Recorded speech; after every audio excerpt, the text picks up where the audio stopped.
Most fruit trees don't fail because of poor soil, bad weather, or lack of fertilizer. They fail because of hesitation. Gardeners are honestly terrified of cutting too much, so they barely cut at all. And what you end up with is a tree that looks alive but isn't productive. Thin branches, weak shoots, little to no fruiting wood, and eventually a tree that just stalls out. I've seen it in backyard orchards, in raised bed setups, even in controlled hydroponic systems where everything else is dialed in perfectly. If you don't cut correctly, your tree slowly chokes itself out. The truth is, fruit trees are built to respond aggressively to pruning, but only if you use the right cuts in the right places with the right intention. There are 4 specific cuts that most gardeners either ignore or misunderstand, and these are exactly the cuts that can turn a bald tree, one that looks dead or unproductive, into something that explodes with new growth in a single season. I'm not talking about theory here. I've applied this across mango, citrus, apple, and even dwarf varieties grown in containers, and the response is always the same when it's done right. Before we get deeper into this, I want to say something that matters beyond the garden.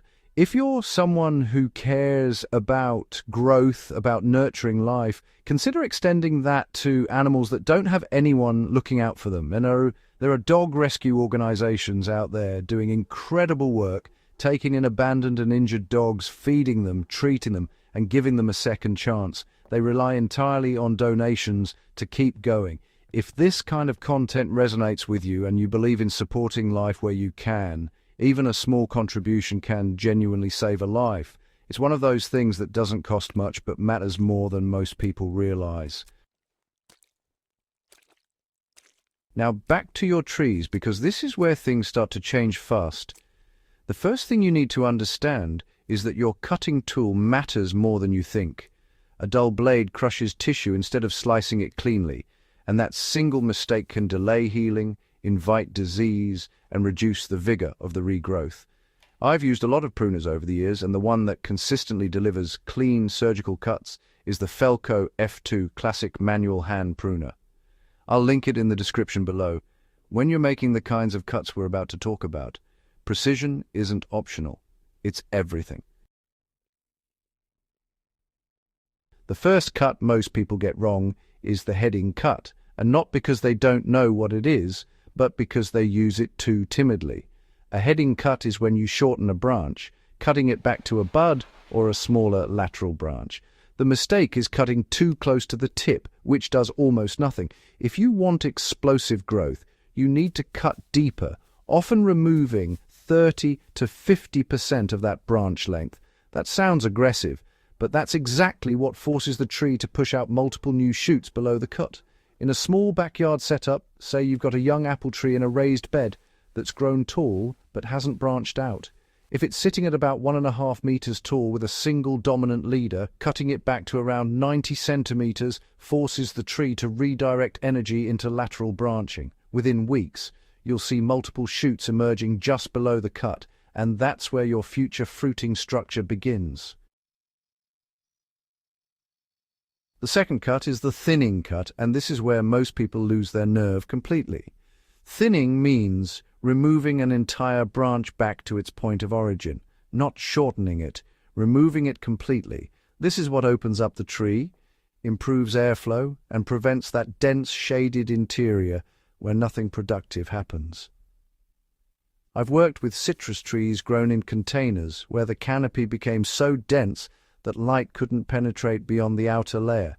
The result was fruit only on the outside and bare wood inside.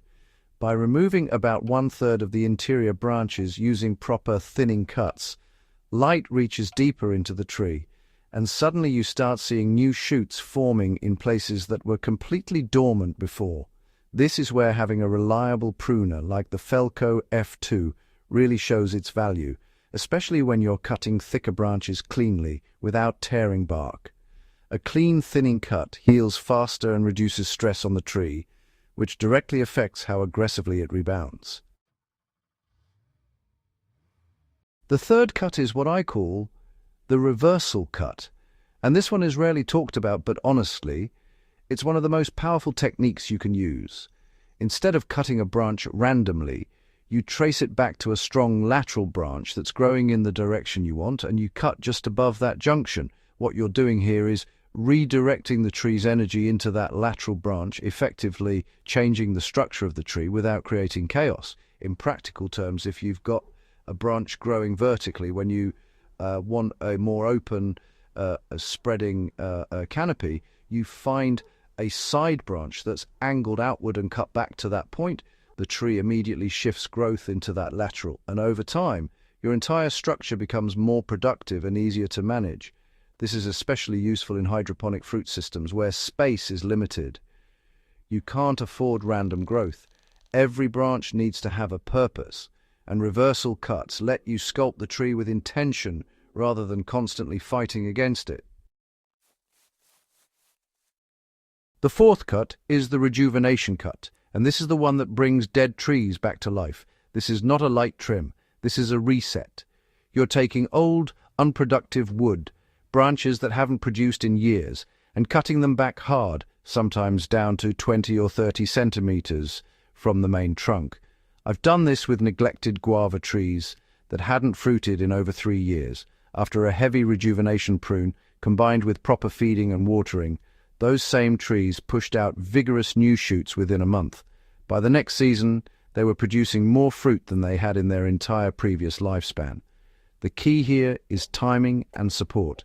After a rejuvenation cut, the tree is going to respond aggressively, but it also needs the resources to sustain that growth. That means adequate nitrogen early on, balanced with phosphorus and potassium as the season progresses. In soil, I usually work with a ratio close to 3 to 1 to 2 during the regrowth phase. In hydroponics, you're looking at maintaining an EC around 1.8 to 2.2, depending on the species, with consistent monitoring. What most gardeners don't realize is that these cuts are not independent techniques. They work together. You might start with thinning to open up the tree, follow with heading cuts to stimulate new growth, use reversal cuts to shape that growth, and then apply rejuvenation cuts where needed to reset older sections. It's a system, not a single action, and every time you make a cut, you're sending a signal to the tree. A weak, hesitant cut sends a weak signal. A decisive, well-placed cut sends a strong one.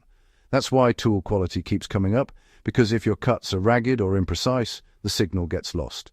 You're not just cutting wood, you're directing energy. In raised beds, where root space is limited, these signals become even more important. The tree doesn't have unlimited resources, so every decision you make above ground has a direct impact below ground. A well-pruned tree uses its roots more efficiently, supports healthier microbial activity, and ultimately produces better fruit. There's also a psychological shift that happens when you start pruning this way. You stop being afraid of cutting and start understanding it as a form of communication. You're not damaging the tree, you're guiding it. And once you see that first flush of strong, healthy shoots after a proper cut, it changes how you approach the entire growing process. I've had seasons where a single aggressive pruning session transformed a struggling tree into the most productive plant in the garden. Not because of luck, not because of weather, but because the structure finally made sense. Light reached the right places, air moved freely, and energy was directed where it needed to go. And that's really what this comes down to. Most fruit trees don't need more inputs. They need better decisions. They need cuts that actually mean something. If you take these 4 cuts seriously and apply them with intention, you'll start seeing changes within weeks, not months. New shoots will emerge where you thought nothing would grow.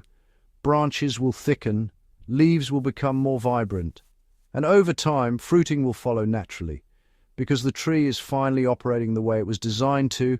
So if you've got a tree that looks bald, unproductive, or just stuck, don't write it off. Look at it differently. See it as a structure that hasn't been shaped yet. Go in with purpose, make the cuts that matter, and give it the chance to respond. If this kind of practical, no-nonsense approach to growing food is what you're after, subscribe and share this with someone who's struggling with their trees. Because better cuts don't just grow better trees, they grow better food. And once you've experienced that kind of transformation, you'll understand why having a reliable tool like the Felco F2 isn't just convenient. It becomes part of how you grow.